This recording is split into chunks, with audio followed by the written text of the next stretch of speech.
In the Times, you've chosen a story about Prince Harry's book coming out, his memoir. Yeah, so this is what, well, the Sun are calling it the bombshell memoir, or will it be a damp squib? I don't know. We've just seen obviously the royal story from the programme last night.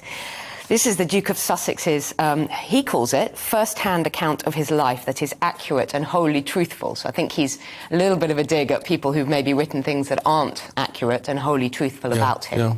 Finally, we think that it's coming out probably by the end of this year. And obviously, well, that's good. He gets his royal trip in ahead of that, and then because obviously he wouldn't be able to face anyone after it. Well, there's a lot of concern amongst royal circles. They haven't been given oversight of the manuscript. They haven't been given a sort of right to reply. They haven't seen the manuscript, and that's quite unusual. And there's a lot of concern, I think, discomfort over what revelations, what criticisms might come out, because we know what he said in the Oprah interview and various other interviews that he's given.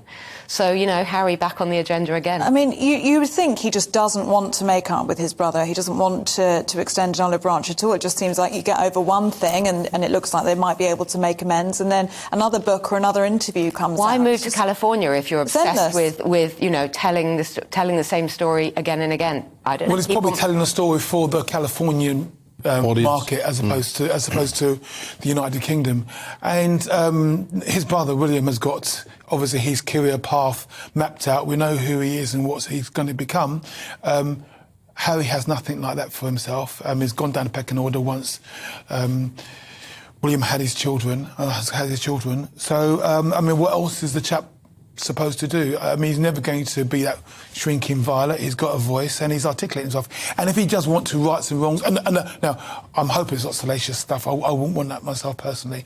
But I can understand him wanting to say, look, this is my unadulterated truth. And in the end, truth is very much a perspective thing. It's a contextual thing. And he's just talking about his context and his truth. Chris, could I ask you,